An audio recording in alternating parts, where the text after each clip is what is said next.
Namo tassa bhagavato arahato samma sambuddhassa. Namo tassa bhagavato arahato samma sambuddhassa. Namo tassa bhagavato arahato samma sambuddhassa. Buddhang dhammang sanghang namasami. So we reached the sixth day of our 6-day Kathina extravaganza, and very beautifully carried out, performed ceremonies each day, and I also expressed my personal appreciation for all of the good work that has gone into creating the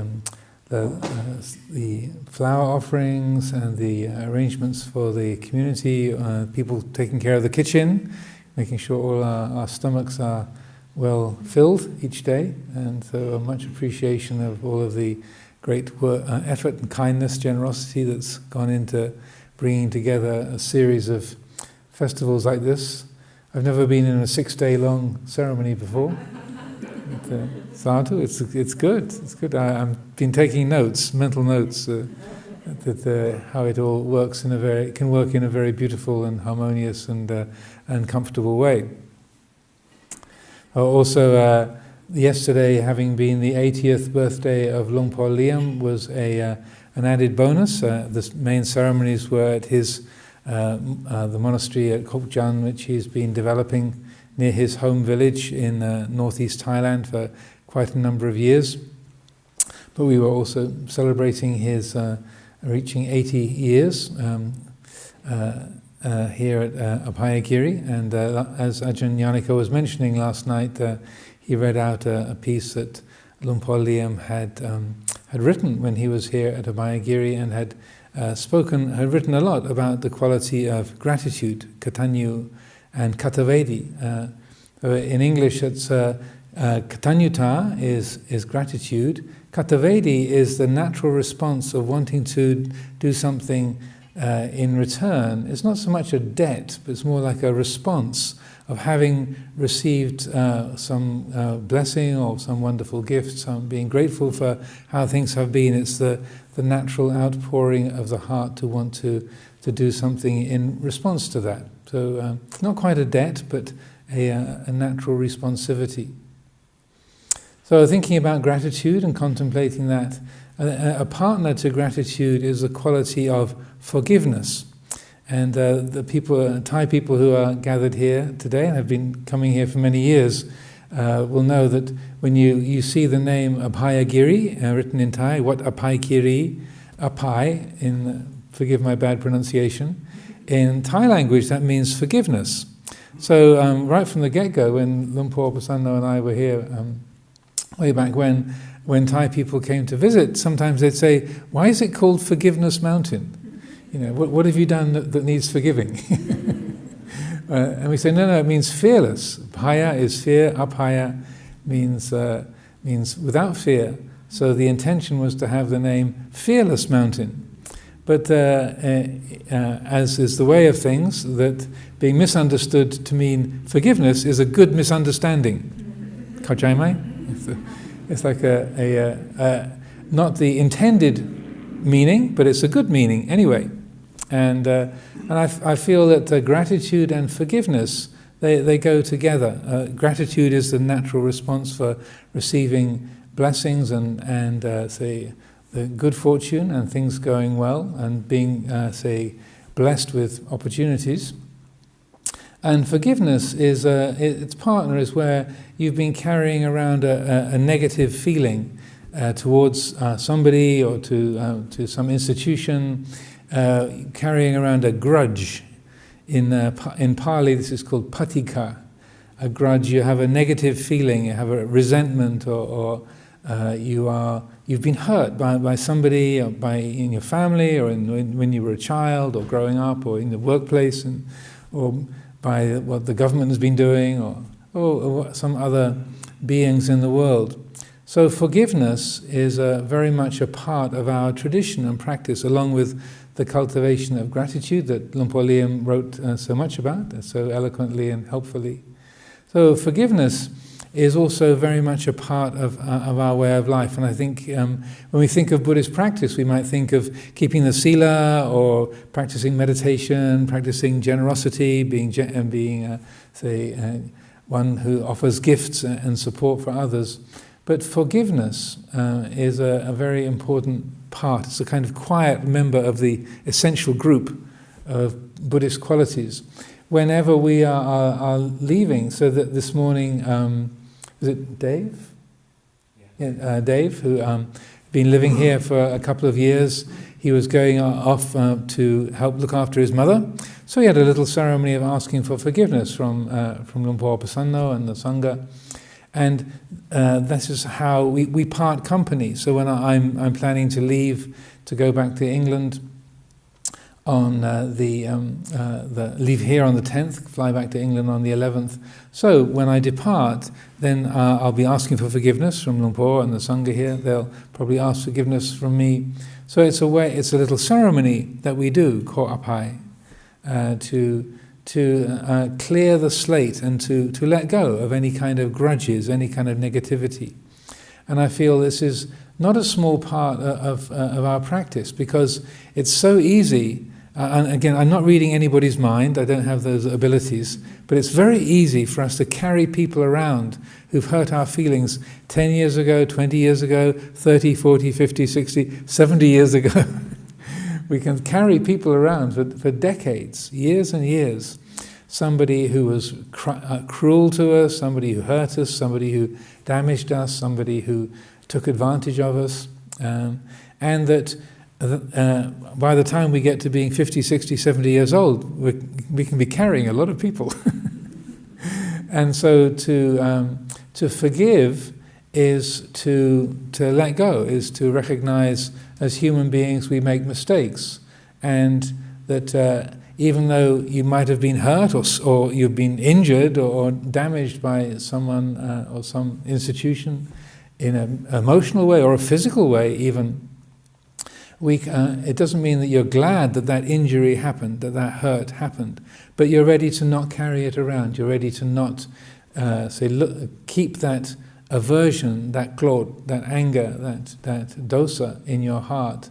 And this is a practice that the Lord Buddha encouraged very, very strongly, to not nurture hatred. So hatred is never conquered by hatred. Hatred is only ever conquered by love. This is a law ancient and inexhaustible. So when we have this monastery here called Abhayagiri, Fearless Mountain, also Forgiveness Mountain, Abhayagiri. That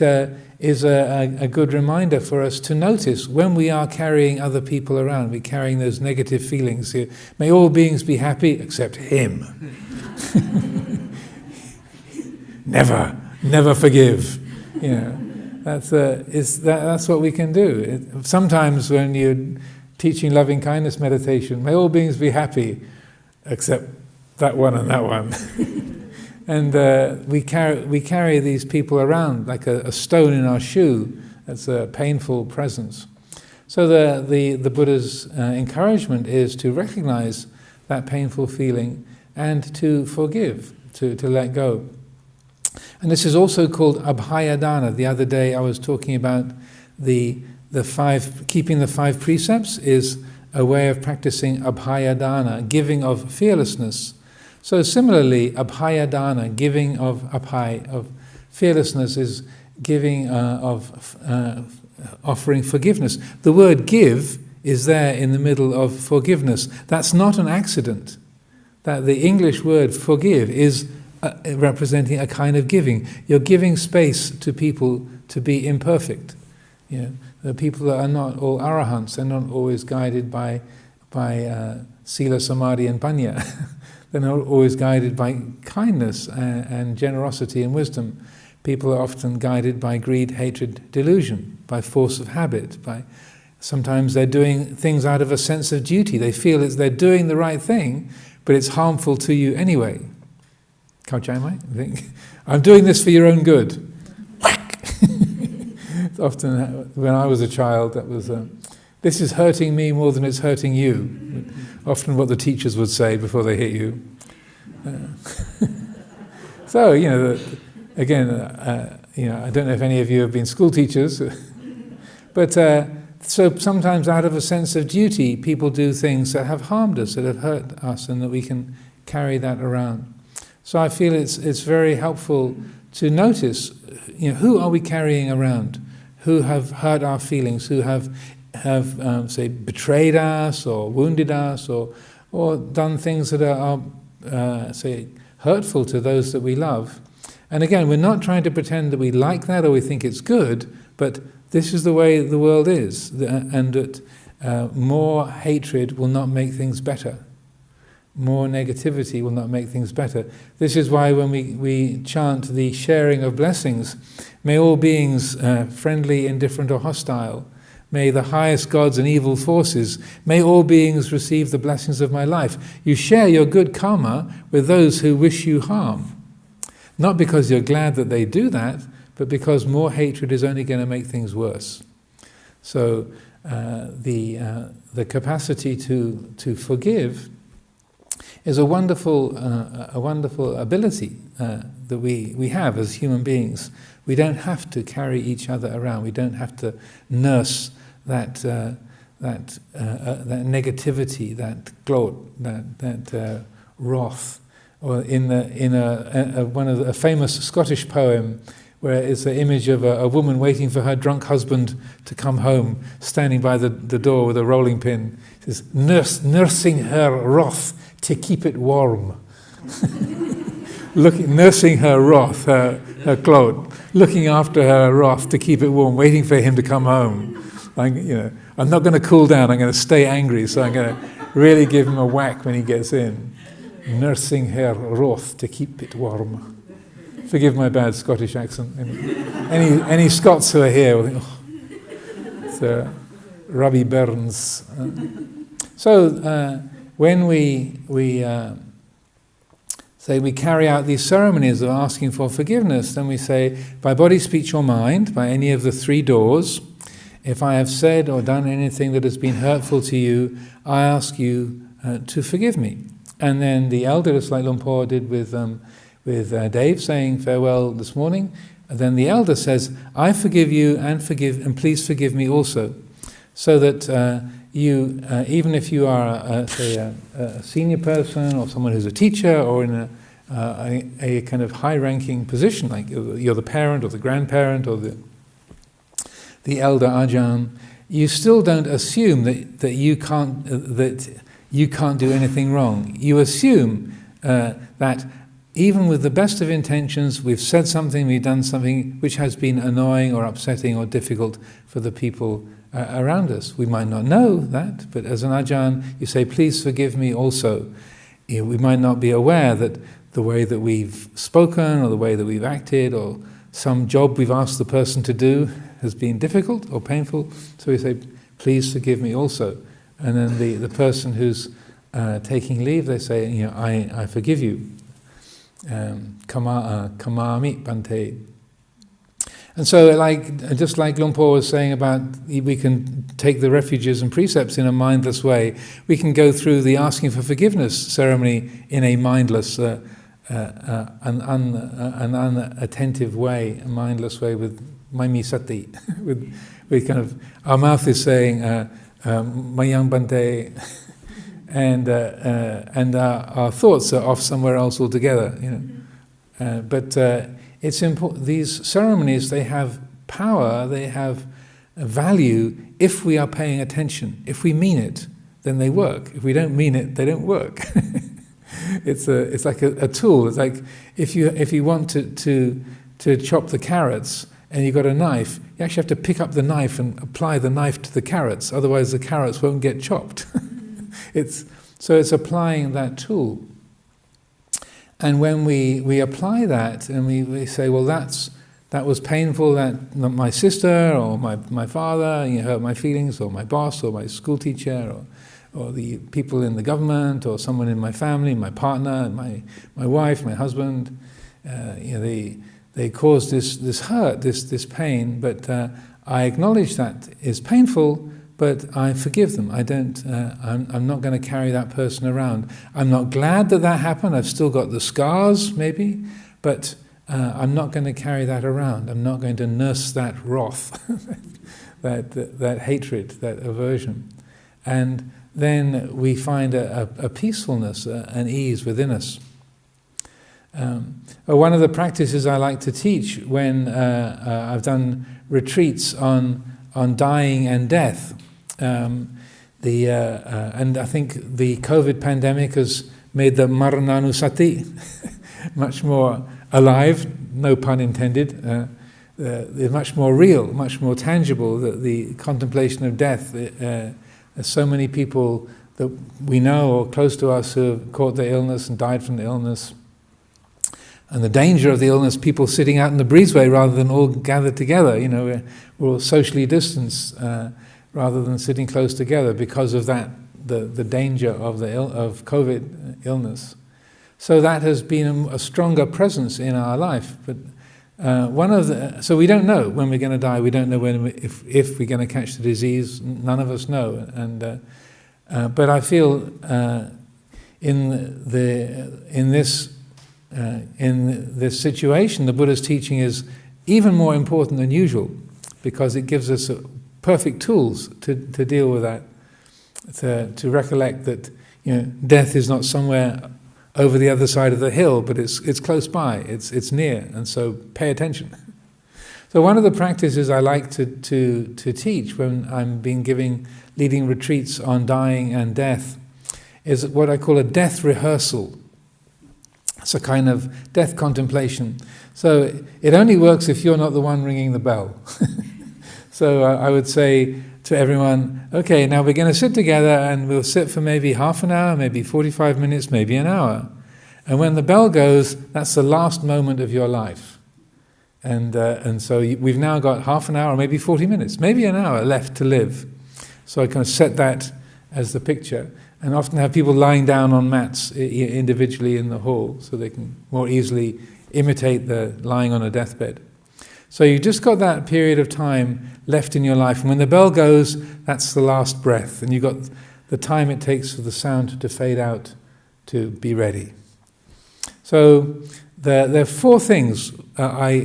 encourage people to contemplate. I thought I would share with everyone today, because they involve both gratitude and forgiveness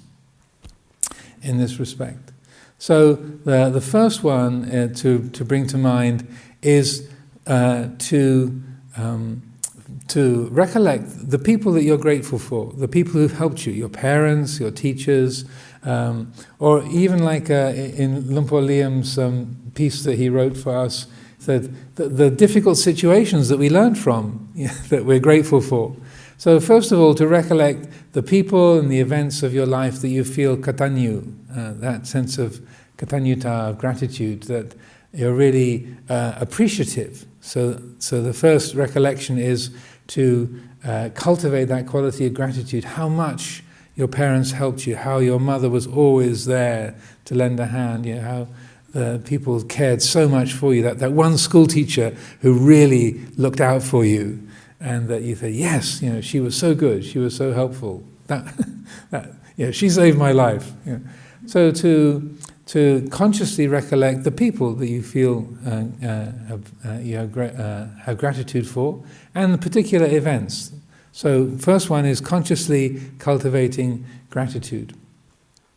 Then the second one is then looking through the people that you're still carrying around. You've still got the grudges. You're kind of the grudge list, the grudge report. No, the drudge report, I think, what's the American politics. This is the grudge report. So the people that you're still carrying around, that may all beings be happy except for her and him. So recollecting those people that there is resentment, that kind of aversion for, to bring those to mind. You've only got half an hour left to live. Do you still want to be carrying them around when your last breath comes? So to bring those people to mind, to consciously recollect the painful things that have come from them, and then to let go, ploi wang, to relax and say, well, they did that, and it was very stupid of them. I don't know what they were thinking when they did that, but I don't need to carry it around anymore. Let go. People make mistakes. The mind can be guided by greed, hatred, and delusion. That's what happens. Even arahants make mistakes and do things that can be hurtful to other people. So that's the second of the practices, is to let go of those resentments. Then the third practice is then to look at your own life and to look at the things that you regret about yourself. All those mistakes that you made, the things that you said that were hurtful, the things you did that were dishonest or unkind, the way you caused hurt to other people. So this is forgiving yourself. So this is a bit more challenging. Westerners find this very, very difficult. Sometimes it's easier to forgive other people than it is to forgive yourself. But then again, to go through our memories and to consider, well, I was 17 at the time, and all 17-year-olds are a bit crazy. So, and I was not an arahant at the time. So of course, foolish things are done. People get hurt. There are scars. Damage gets done, and even things that are quite have been quite significant, important in your own life or other people's lives, hurt that you have given to others. To recollect that, to allow that into the heart and say, well, I'm not glad that I did that, it's painful when I remember it, but we don't have to see it personally. I don't have to see this is me and mine, this is duaton, this is what I am. So no, the mind was taken over by lust or by fear or by aversion. It was carried away trying to impress my friends, and then damage got done. That was the cause, that was the effect. And then to forgive ourselves. Again, not pretending that it didn't happen or that it was a good thing, but this is something that can be known and can be understood and let go of. And the fourth one is very challenging indeed. This is remembering your own goodness. Often when we think about our lives, we can remember the sort of painful or embarrassing things that we've done, but to recollect your own goodness, to not be proud about it, not say, oh, I did a real big tambu and I made a huge donation there, or starting a monastery, that's really good karma. I must have piled up a huge mountain of merit. What a lot I've got. It's not to be kind of proud or stupid or inflated, but this is, in Pali, this is called chaganusati, and it's one of the recollections that the Lord Buddha encouraged us to make. To recollect your own goodness, to acknowledge the punya that has come through your actions, your speech, your efforts in your life. Now this can be difficult to do,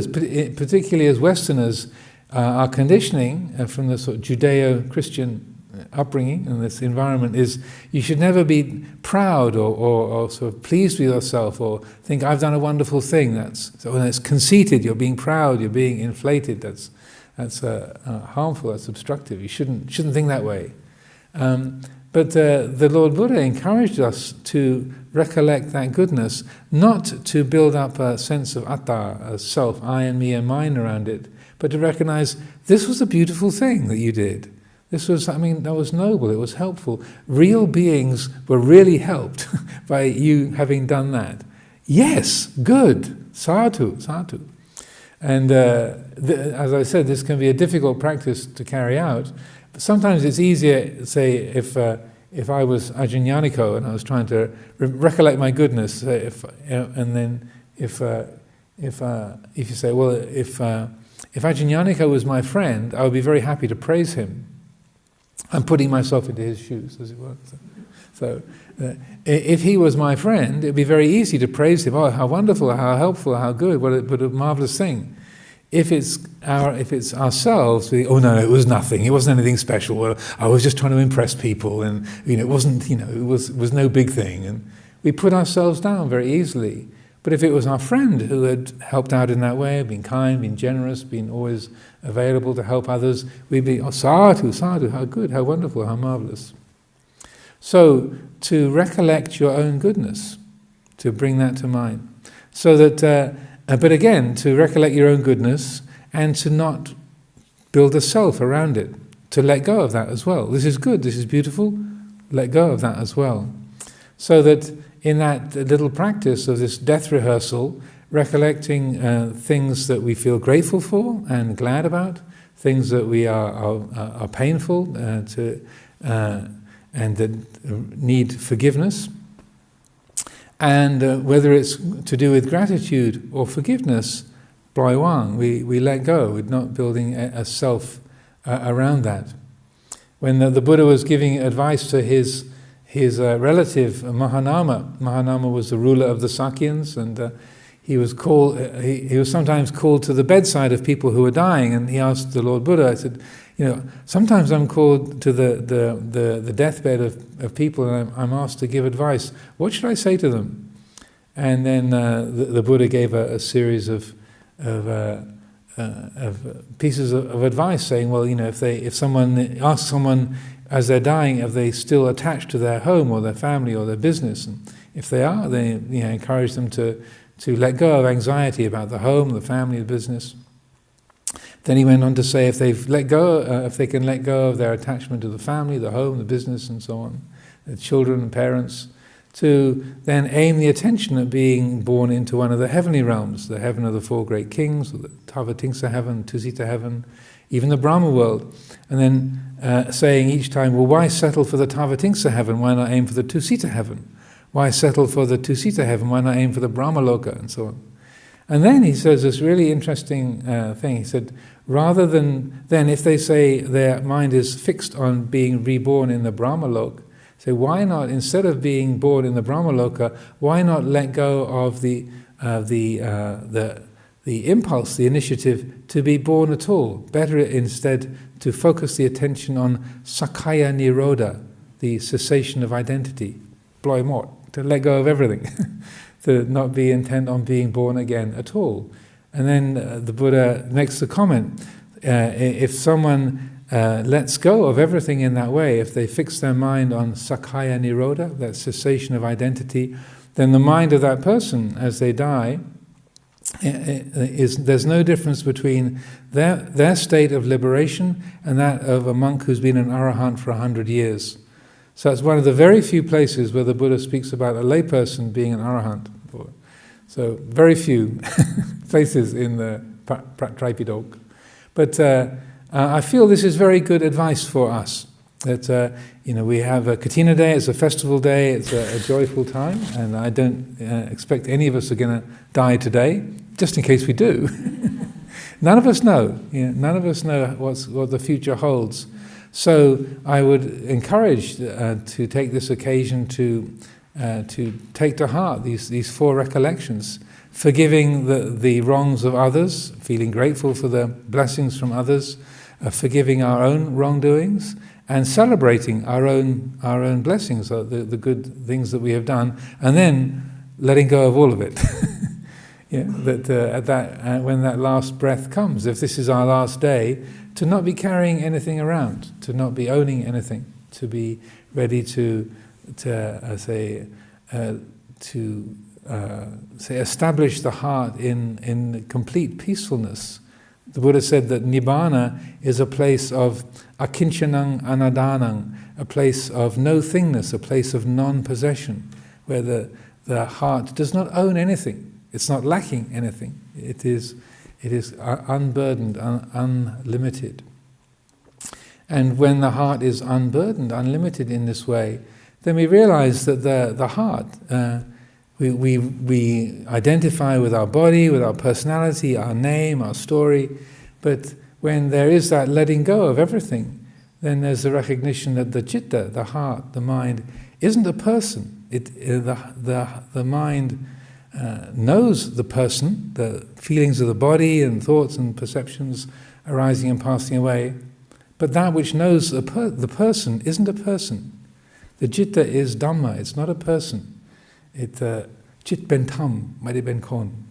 So it knows that the awake heart, that quality of awareness, it knows the personal thoughts and feelings, the sensations of the body, the world around us, arising and passing away, but it's not limited by that. It's not identified with that. It knows the world, but it's not limited by the world. This is the quality of the awake heart. And I would say that if we can take away anything from this day, along with the boon from making the offering of Kathina cloth, which is, as Ajahn Yaniko's little narrative said, is the most superlative, yai to, is the biggest kind of boon that comes from any material offering, along with that boon, to take away these reflections, to consider the qualities of gratitude, the qualities of forgiveness, and how when the heart lets go of everything, is free of identification with all things, then that's where the great peace of Nibbana is something that can be realized, and that the quality of freedom and ease and peacefulness, that is the most precious thing, I would say, that you can take away from this great festive occasion, this 6-day-long festive occasion that we have been participating in. Ewan. So I'll hand over the Dhamma to Luang Por Pasanno. Okay. So we're fortunate that the Kathina is, how do you say, we're here in the West, here in Abhayagiri, and you only get 2 Dhamma talks. If it's in Thailand, you'd have to sit through the whole night. I mean, it's just hard to count them, how many. So, but and we'll do so they'll have one in English, one in Thai. So I'll do a Thai talk. Probably won't go too long. ลองดูมันจะมีอะไรออกมาแต่ได้ร่วมงานกฐินยังไงก็ตามกฐินเป็นเวลาที่พวกเราญาติโยมและพระเราผู้ที่อยู่ในวัดได้มารวมกันได้เห็นหน้ากันได้พบปะกันซึ่งบางครั้งก็ได้บางทีก็แค่ปีละครั้งก็ได้เห็นหน้ากันอย่างที่แล้วก็ยิ่ง2 ปีที่ผ่านมาแล้วไม่เห็นหน้ากันเลยก็เพราะโควิดเลยได้ไหนๆก็ได้มารวมกันแล้วก็มีคนอุตส่าห์มาจากเมืองไทยก็มีจากนิวแฮมป์เชอร์ก็มีจาก LA ก็มีจากเฟรสโนก็มี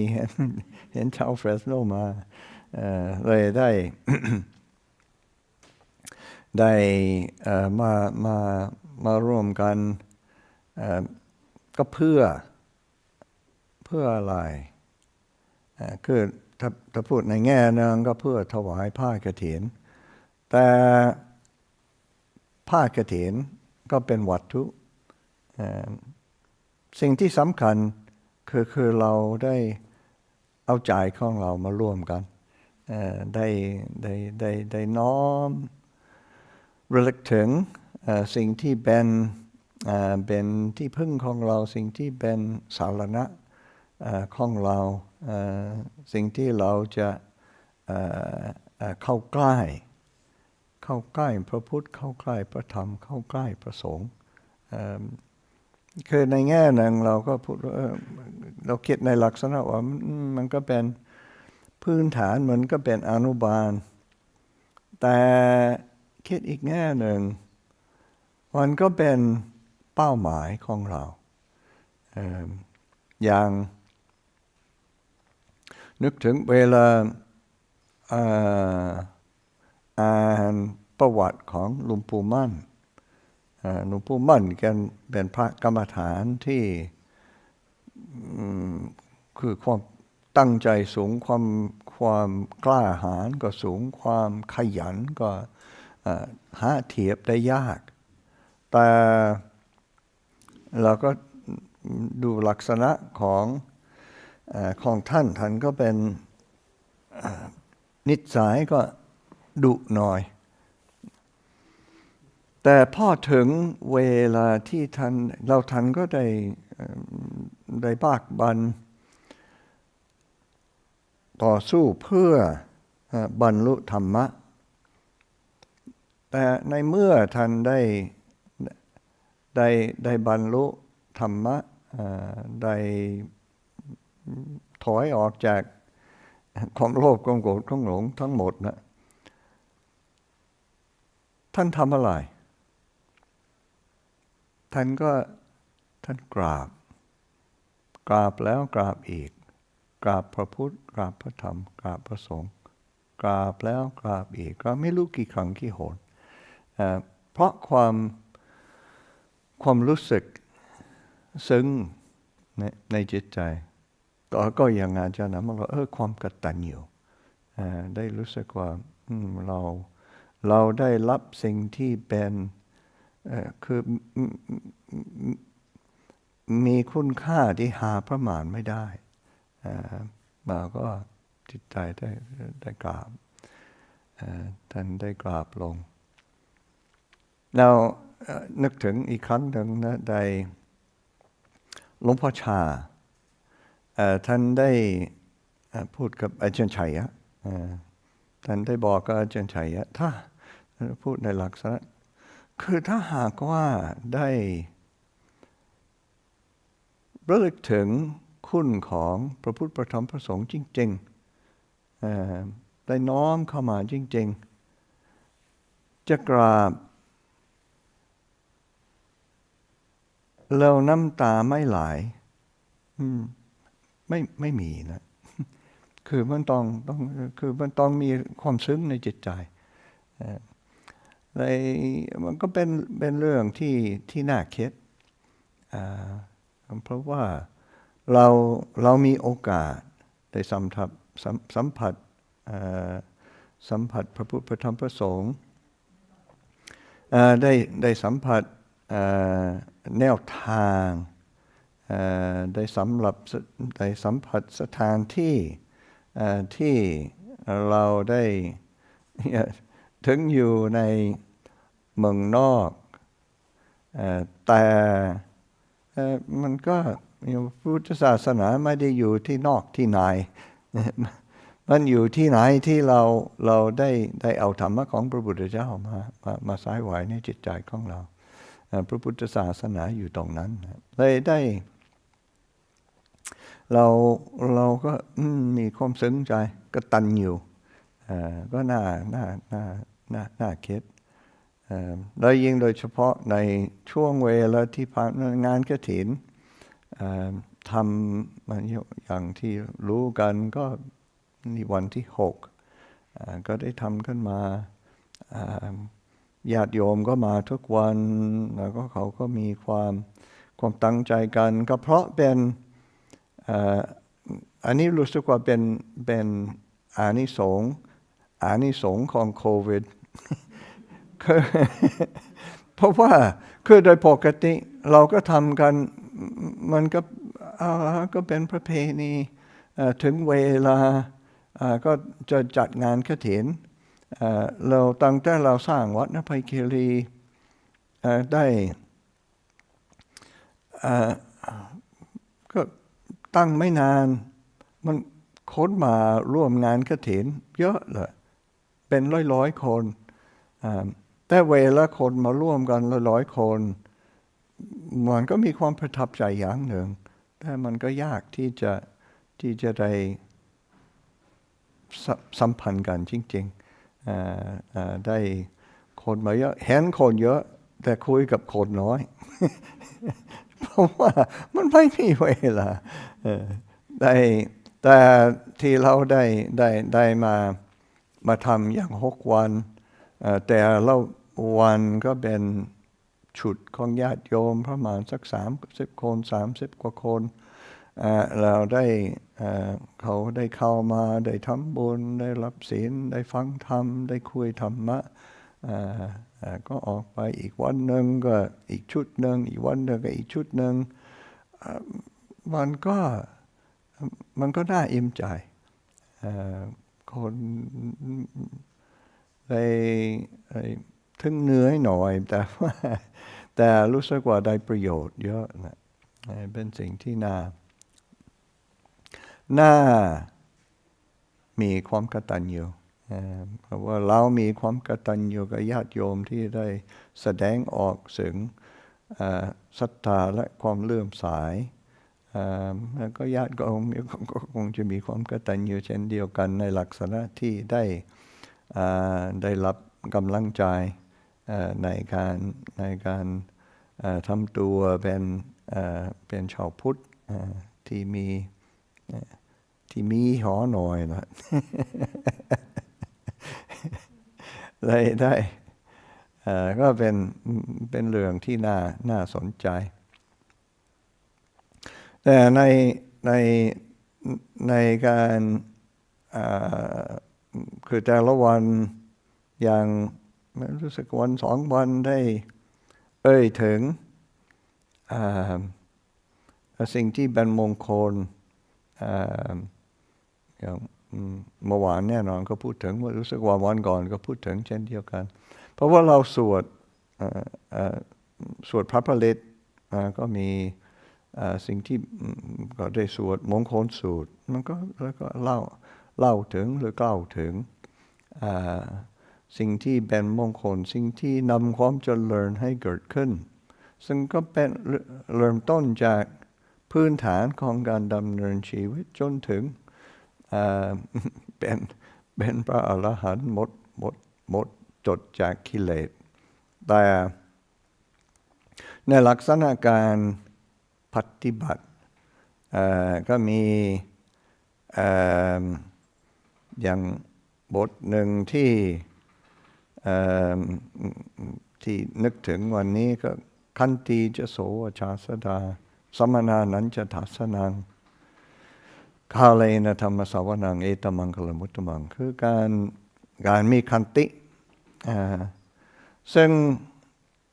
การมีขันติความอดทนคือบางครั้งมันก็คือเราต้องพยายามทบทวนว่าเวลาเราคือจะเป็นภาษา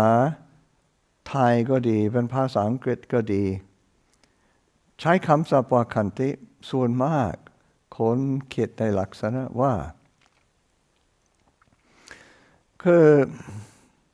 อดกลั้นอยู่นั่งรอจนสิ่งที่ไม่ชอบใจจะหมดสักทีเลย ใช่มันก็เราคิดดูขันติเ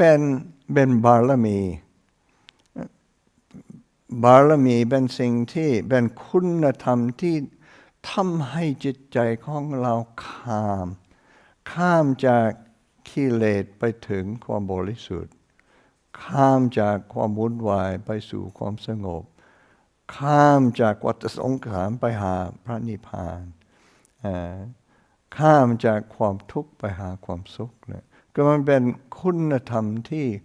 เป็นสิ่งที่ช่วยให้เราผ่านหรือเราข้ามไปเลยคือมันต้องดีกว่าการนั่งทนเอาอดเอากลั้นเอา มันต้องพยายามที่จะทบทวนดูเพราะว่าขันติอยู่ในลักษณะว่าคือเรามีความยินดีหรือพอใจที่จะเป็นผู้ทำจิตใจให้เป็นกลางตรงนี้แหละเป็นคุณธรรมที่น่าสนใจเพราะว่า คือเมื่อไรจิตใจของเราเป็นกลางก็ไม่หวั่นไหวเมื่อไรจิตใจของเรามีความรู้สึกว่ายินดีพอใจสนใจว่าเราจะยกคุณธรรมอันใดขึ้นมาเพื่ออันใดสู้กับสถานการณ์ที่เรากำลังสัมผัสอยู่เหมือนกับที่เล่าให้ฟังเมื่อคืนเวลาระลึกถึงหลวงพ่อเลี่ยมท่านก็ถูกถามคือเราไปที่วัด City of 10,000 Buddhas เจ้าวาดที่นั้นท่านถามว่าท่านในการปฏิบัติในการภาวนาของท่านตั้งแต่ได้ปฏิบัติมาเรื่องไหนหรือสิ่งใดแล้วเป็นสิ่งที่เป็นอุปสรรคที่ใหญ่ที่สุดหรือเป็นปัญหาที่ใหญ่ที่สุดในการก้าวหน้าหรือในการปฏิบัติในการภาวนาแล้วหลวงพ่อเลียมท่านได้ก็นิ่งสักพักหนึ่งแล้วท่านก็พูดว่าท่านจะพูดในสิ่งที่เป็นเรื่องสิ่งที่เป็นยากในการจัดการหรือต่อสู้ก็อาจจะพูดเรื่องความกลัวแต่การพูดอย่างนั้นมันไม่ค่อยถูกเท่าไหร่เพราะว่าเราไม่น่าจะมองว่าอันนี้เป็นอุปสรรคอันนี้เป็นปัญหาอันนี้เป็นสิ่งที่ยากลำบากอะไรควรจะพิจารณาหรือควรจะสังเกตดูอันนี้เป็นโอกาสของเราโอกาสที่จะได้ต่อสู้โอกาสที่จะได้มีความรู้เพิ่มมีความชำนาญมากขึ้นเลยแทนที่จะคิดอันนี้ก็เป็นยากอันนี้ก็ลำบากอันนี้ก็เป็นปัญหาเราคิดในหลักอันนี้เป็นโอกาสอันนี้เป็นโอกาสของเราที่จะได้เหมือนกับครูบาอาจารย์ท่านว่ามันก็ต้องเช่นเวลาจะเอามีดมันต้องมาหลับมาฝนนะมันต้องเอาหินและของที่แข็งหน่อยละมันจะได้คมนะเอาของอ่อนๆมาหลับมาฝนเอาแล้วมันยังใช้งานไม่ได้ละเลยอันนี้เป็นส่วนที่ใกล้เคียงและเช่นเดียวกันเราได้มีอุปสรรคยังไงแทนที่จะน้อยใจเสียใจทำไมเราเป็นอย่างนี้เนี่ยนั่งร้องไห้อยู่น้อยใจตัวเองว่าแล้วมันแม่ทำไมมีอุปสรรคอยู่เลยมันก็คิดนี่แหละโอกาสที่จะสร้างปัญญาของเราอันนี้โอกาสที่จะได้สร้างคุณธรรมของเราแล้วมันก็เป็นมันพลิกได้ในการอาศัยขันติแม้แต่อย่างสมัยก่อนอยู่กับหลวงพ่อชาคือเรามักจะขอให้ท่านแก้ปัญหาของเราขอให้ท่านแนะนำวิธีการที่จะได้ปฏิบัติให้ง่ายให้เร็วให้ไม่ลำบากแล้วก็หลวงพ่อส่วนมากท่านก็จะมีแต่หัวเราะทนเอาเถอะมันไม่อยากจะฟังเลยอย่างนั้นนะแต่ว่าคือเมื่อเราได้ค่อยเติบโตขึ้นสักหน่อยนะมันก็เห็นปัญญาของท่านก็เป็นอย่างนั้นจริงๆเราได้คือเราจะรู้เราก็รู้เฉพาะตนอย่างที่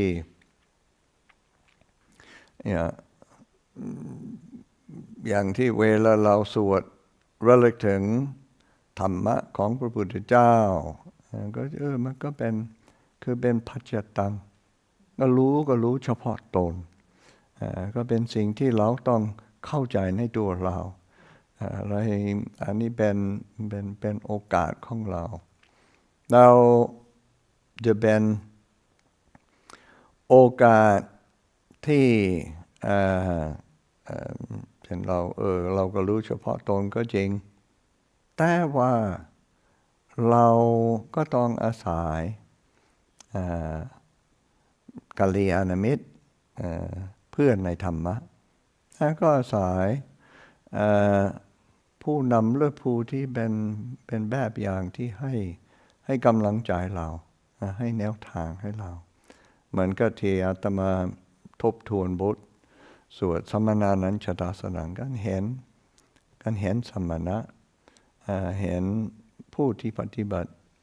ก็ผู้ที่ปฏิบัติดีก็เป็นกำลังใจ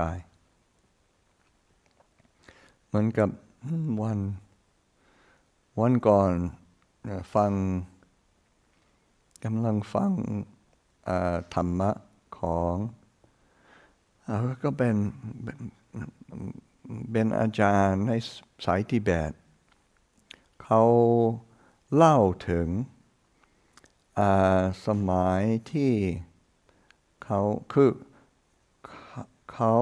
เกิดในตระกูลที่ทั้งพ่อทั้งแม่เป็นนักปฏิบัติแม่ได้ปลีกวิเวก15 ปีก่อนที่แต่งงานแล้วก็ปฏิบัติในธรรมในภูเขาแต่เขาก็แต่ก็พ่อก็ใกล้เคียงกันเขาเป็นนักปฏิบัติแล้วเขาเอง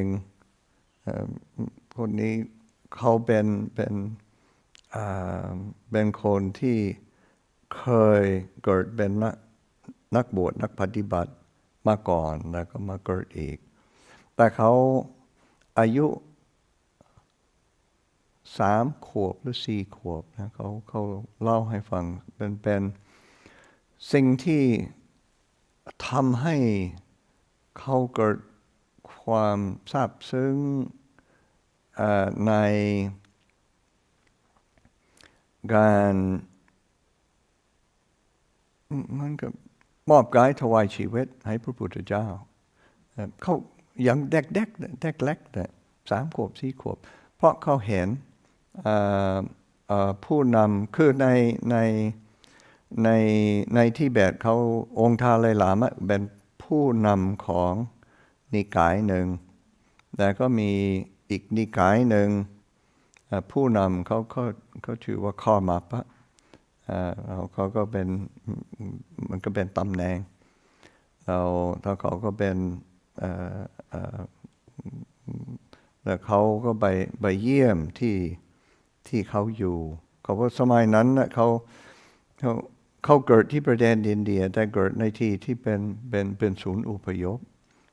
ก็ยากจนกันลำบากกันแต่เขาเห็นเคยว่าสมณานันชทัสนังเห็นสมณะเห็นผู้ประพฤติปฏิบัติดีปฏิบัติชอบเขาก็เกิดกำลังใจขึ้นมาเกิดความแสงสว่างขึ้นมาเขาก็มีความรู้สึกอยากทำอย่างนี้อยากเป็นอย่างนี้ในการเห็นก็แล้วแม้แต่เรานึกถึงพระพุทธเจ้าก็เช่นเดียวกันท่านได้เห็นสมณะเราก็เป็นกำลังใจที่จะได้ใช้ชีวิตในทางเป็นนักบวชเป็นผู้แสวงหาความจริงในพวกเราก็โชคดีไม่ได้อยู่ศูนย์อพยพไม่ได้อยู่ในสมัยก่อนที่ไม่มีศาสนาพุทธเรามีทั่วไปแล้วเราก็ต้องใช้โอกาสของเราเพื่อน้อมอันนี้ก็เป็นเวลาเรานึกถึงธรรมะของพระพุทธเจ้าลักษณะหนึ่งโอปัญญิโกธรรมะของพระพุทธเจ้าเป็นสิ่งที่ต้องน้อมเข้ามาใส่ตัวเราในเราน้อมเข้ามาอันนี้เป็นหน้าที่ของเรา คือจะให้พระพุทธเจ้ายัดให้เราแล้วมันไม่ใช่เราต้องเป็นผู้น้อมเข้ามาโดยความเคารพและความตั้งใจและวันนี้พวกเรา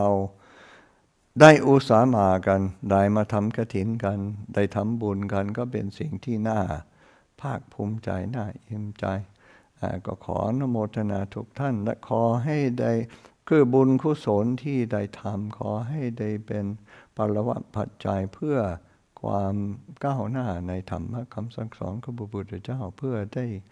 เห็นธรรมะจะได้ผลจากความทุกข์ให้ได้นะขออนุโมทนาทุกท่าน